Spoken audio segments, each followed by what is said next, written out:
700-800 लोगों को बांटा, शहर के मोहल्लों में जाके बांटा, कम से कम 1000 लोगों को राशन किट दिए और भी जिस तरीके की मदद उस समय संभव थी वो की।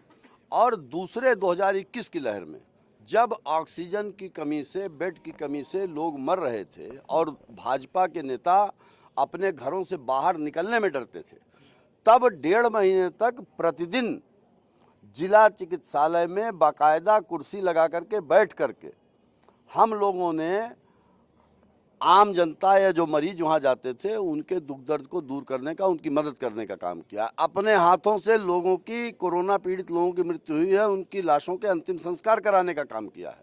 तो जनता उनको चुनेगी कि जो पद पे भी ना रहते हुए उनके दुख दर्द में खड़े रहें, उनको नहीं चुनेगी जो कुछ दिन आए और मास्क और सैनिटाइजर बांट करके अपने को समाज सेवी बताने लगे या अपने को जनता का नेता बताने नहीं, ये तो जिक्र है लोगों के बीच की जुबान पे है। हम कई रिपोर्ट भी दिखाएं जिसमें लोग आपका नाम ले रहे हैं, और जबकि अब लेकिन इसके अलावा अगर आप लोगों के बीच में जा रहे हैं और आपकी ठीक है 10 साल आप रहे, बीजेपी 5 साल रही, आपकी अब क्या प्राथमिकता होगी यहाँ के लिए, सुल्तानपुर के लिए?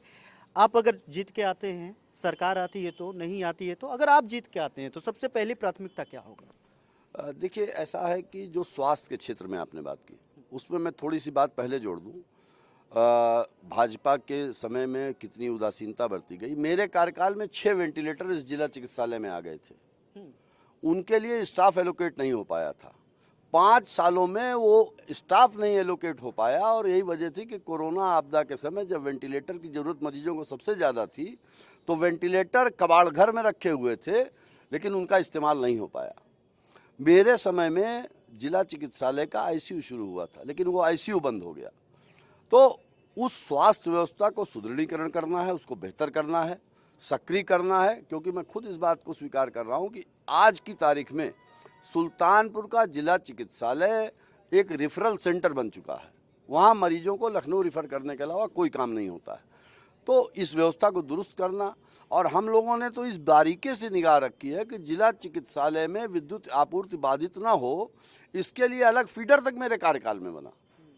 इससे ज़्यादा एक जनप्रतिनिधि कितनी बारीकी से निगाह रख सकता है? तो एक तो स्वास्थ्य के क्षेत्र में बेहतर काम करना है, दूसरा नगर के जाम की आपने चर्चा की थी। जब मैं विधायक था तो भाजपा के लोग नारा लगाते थे मेरे खिलाफ कि जब तक सुल्तानपुर में रहेगा संडा तब तक सड़क पे रहेगा गुंडा। यानी जो फुटपाथ पर अपनी रोजी रोटी कमाने वाले लोग, उनको गुंडा बताते थे और संडा की वजह से वो गुंडागर्दी हो रही है बताते थे। मैं 5 साल विधायक नहीं था, लेकिन 5 सालों में सुल्तानपुर की जनता ने देखा कि जाम की समस्या हल होने के बजाय उसने और विकराल स्वरूप ले लिया है।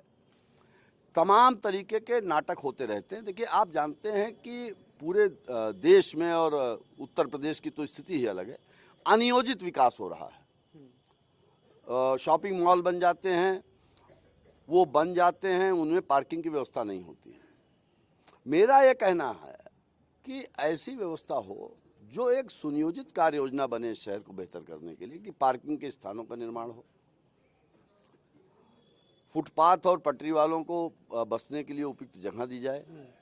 आप अगर फुटपाथ वालों को कहेंगे कि शहर से 8 किलोमीटर दूर जाकर के रोजगार करो, तो फिर उस रोजगार का कोई मतलब नहीं है। और इस शहर के कम से कम 5000 परिवार ऐसे हैं जिनकी रोजी रोटी सिर्फ फुटपाथ पे से चलती है, और उसमें हर जाति हर धर्म के लोग हैं।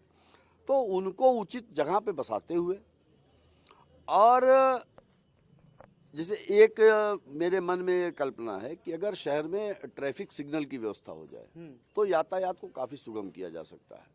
पिछली बार भी मैंने प्रयास किया था, परंतु शासन सत्ता हम लोगों की चली गई, इस वजह से वो काम आगे परवान नहीं चढ़ सका। यहाँ तक मैंने सोचा था कि आप देखेंगे सुल्तानपुर की हर सड़क के किनारे आपको कूड़े के ढेर दिखाई देंगे। मैंने जो लखनऊ में जिस तर्ज पे बने आधुनिक कूड़ा घर बनवाने के लिए नगरपालिका से जमीन मांगी थी। आज भी नगरपालिका के पुराने रिकॉर्ड में आप देखेंगे तो मेरा अच्छा, आपने खुद मांगी थी? मैंने जमीन मांगी थी, आप मुझे जमीन लिखित में मांगी थी आपने? हाँ, मैंने लिखित में मांगी थी कि मुझे जमीन दी जाए और मैं उसके ऊपर आधुनिक कूड़ा घर का निर्माण करा करके कम से कम वो डंपिंग स्थल बन जाएंगे, तो जो सड़कों पे कूड़ा फैलता है वो नहीं फैलेगा। तो ये हमारी योजना है कि फुटपाथ के दुकानदारों को पिछले कार्यकाल में माननीय मुख्यमंत्री अखिलेश यादव जी जब थे तो मेरी बात हुई थी कि हर साल 250-250 करके हम लोग दुकानें बनवाएंगे पक्की, कोई उपयुक्त स्थान देख करके। कुछ उपयुक्त स्थान देखे भी थे हमने, परंतु आप जानते हैं कि राजस्व की प्रक्रिया एक लंबी और जटिल प्रक्रिया होती है। उसको पूरा करने के पहले हमारी सरकार चली गई और इसकी वजह से वो काम अधूरा रह गया। लेकिन इस बार अगर हम आते हैं तो एक तरफ पटरी गुमटी फुटपाथ दुकानदारों को बसाने की उचित व्यवस्था करेंगे, नगर में ट्रैफिक सिग्नल की व्यवस्था करेंगे, स्वास्थ्य व्यवस्था को सुदृढ़ करेंगे, बिजली के पोल जो शहर में लगे हैं, एक पीडीएस योजना होती है बिजली विभाग में, जिसके अंतर्गत ये जो ऊपर के तार हैं इनको हटा करके भूमिगत केबल डाल करके उनके द्वारा विद्युत आपूर्ति होती है। मैंने अपने पिछले कार्यकाल में उसके लिए प्रयास किया था, लेकिन वो काम नहीं हो सका। अच्छा, इतने सारे आपके प्रोग्राम्स हैं, इतने सारे आपके प्रोजेक्ट थे जो परवान नहीं चढ़ पाया क्योंकि सरकार चली गई, और भी बहुत सारी चीज़ें अगर कह रहे हैं कि सब सारी चीज़ें, उसके बावजूद लोगों ने आपको नहीं चुना। 5 साल तक बीजेपी आई। इस 5 साल के कार्यकाल को किस तरीके से देखते हैं आप? आपने कभी मदारी को देखा है? बचपन में तो बहुत देखा है। मदारी जब मदारी मजमा लगाता है तो साधारण स्प्रिट को सांप काटने की दवा के नाम पे बेच देता है। तो ये भाजपा वाले राजनीतिक मदारी हैं। इन्होंने जनता को मंदिर बेच दिया, इन्होंने जनता को फ्री सिलेंडर बेच दिया, इन्होंने जनता को फ्री का पेट्रोल बेच दिया, इन्होंने जनता को हिंदू राष्ट्र बेच दिया, इन्होंने जनता को पाकिस्तान से रक्षा कर ली। इन सारे सवालों पे जनता को भ्रमित किया, जिसकी वजह से विकास का मुद्दा पीछे हो गया और भावनात्मक मुद्दे आगे आ गए। तो इस बार समझा पा रहे हैं लोगों को, बता पा रहे हैं लोगों के बीच में जाके कि देखो आपको किस मुद्दों पे वोट करना है, किस मुद्दे पे नहीं, समझ जाओ, नहीं तो फिर हमको तो समझाने की जरूरत ही नहीं पड़ रही है। योगी बाबा के साड़ों ने ही सब समझा दिया है जनता को। गांव में जहां हम जा रहे हैं तो योगी बाबा के साड़ को जब किसान डंडा लेके दौड़ाते हैं और हाँकते हैं तो ये नहीं कहते कि साड़ को ढो दो, वो कहते हैं कि योगी बाबा आ गए खेत में, इनको भगाओ। तो जैसे खेत से योगी बाबा को भगा रहे हैं तो चुनाव से भी इस बार भगाने का ही काम हो रहा है। समझाने की जरूरत नहीं है। जनता सड़कों पर 5 साल देख चुकी है। जब विधायक की जरूरत हो विधायक दिखाई न दे। अच्छा, फर्स्ट फेज की वोटिंग आज हुई है, ठीक है, 58 सीटों पे जो 11 जिले हैं, इसको लेकर के क्या कहना चाहेंगे कि क्या लग रहा है आपको? पश्चिमी उत्तर प्रदेश की हवा पूरे प्रदेश में बहती है, दिल्ली का रास्ता वही है। पश्चिमी उत्तर प्रदेश में भारतीय जनता पार्टी का सुपड़ा साफ होने जा रहा है और समाजवादी पार्टी और आरएलडी का जो गठबंधन है, मेरी समझ ये है कि 3/4 से ज़्यादा सीटें उस जगह पर जीतने जा रहा है, बल्कि हो सकता है 3/4 से भी ज़्यादा हो जाए। और यही प्रक्रिया कमोबेश पूरे प्रदेश में चलेगी, ऐसा मेरा आत्मविश्वास है। सरकार बनेगी। सरकार समाजवादी पार्टी की निश्चित तौर पे बनने जा रही है।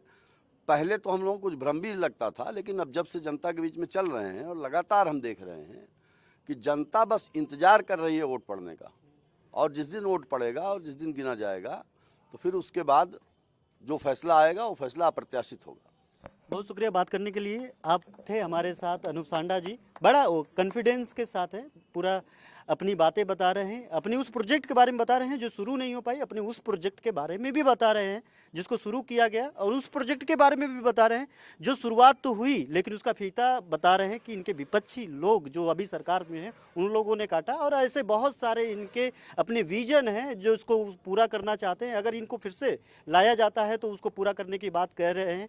हालांकि ये तो साफ है कि जिन भी लोगों के पास जा रहे हैं, जिन भी जनप्रतिनिधियों से बात कर रहे हैं, जिन भी कैंडिडेट से बात कर रहे हैं, सुल्तानपुर के पिछड़ापन के जिक्र उनके सभी लोगों के जुबान पे है। इसका कारण कौन है ये तो जनता खोजेगी, इसके कारण को हटाने का काम भी जनता का है, और कौन उसको पूरा कर पाएगा ये भी जनता करेगी। लेकिन अगले कई और जगह जा करके देखेंगे कि और जगह की क्या स्थिति है। उसके पहले यहाँ से चलते हैं। नमस्कार।